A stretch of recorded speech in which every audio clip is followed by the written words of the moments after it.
हल्ली तुमचे आध्यात्मिक व्हिडिओज पण आम्ही भारी म्हणजे भरपूर मध्ये मध्ये पाहत असतो किंवा मंत्रिमंडळाच्या बैठकीच्या आधी देखील तुम्ही ते अ, अ, देवाला पण नमस्कार करून जसं जातो तसं पण एक विशिष्ट शैली आहे आणि आता तुम्ही स्तोत्र वगैरे म्हणता तेही म्हणजे हा पण एक वेगळा पैलू म्हणजे तुमच्यातला आम्हाला दिसतो. कारण मी जसं म्हटलं की माझ्यासारख्या अनेकांनी तुम्हाला पाहिलेलं आहे की त्या काळामधलं मॅनेजमेंट पाहणारी व्यक्ती, त्यानंतर सक्रिय राजकारणात अ, वडील असताना उतरलेली व्यक्ती आणि वडील गेल्यानंतरचा त्या काळातला संघर्ष आणि म्हणजे सगळाच उतार चढाव आणि आता हा एक वेगळेपणा आलेला आहे मला वाटतं हा त्याच्याकडे. पण तो वयाचाच भाग असावा.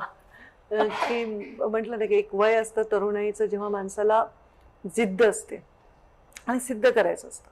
मग आपल्याला काहीतरी मिळवायचं असतं आणि एकानंतर लक्षात येतं की या सगळ्या गोष्टी ज्या आहेत ह्या पार्ट आहे लाईफचा, ह्या लाईफ नाही आहे, ह्याच्या पलीकडे लाईफ आहे.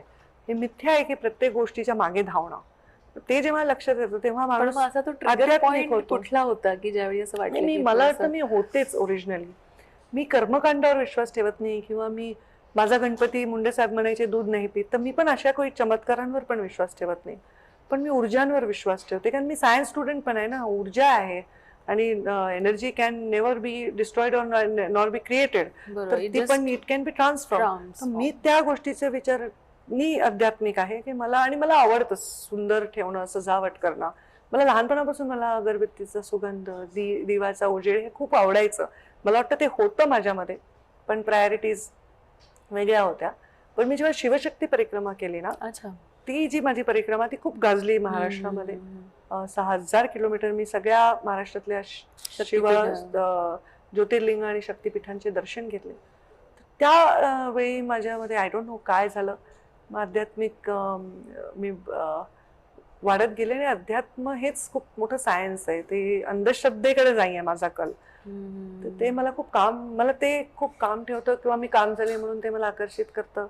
मला खूप छान वाटतं सकाळी मी जेव्हा पूजा करून निघते, आणि माझी पूजा बघून इतके लोकांना छान वाटतं, तर मग मी ती दाखवते.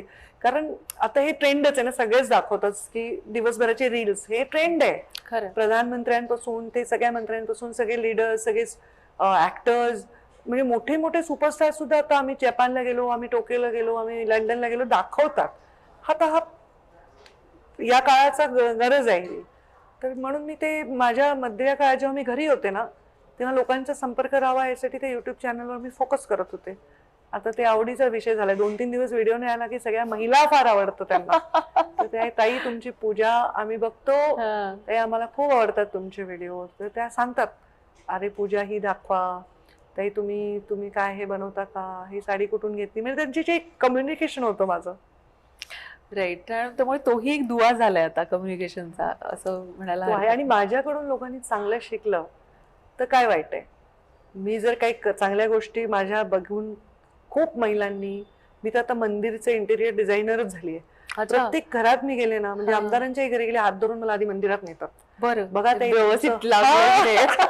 तुमचं बघून मी हे विकत घेतलं, अच्छा. तुमच्यासारखं मी हे करायला लागले, ताई तुम्ही असं स्नान घालता, ताई तुम्ही असा नैवेद्य दाखवता.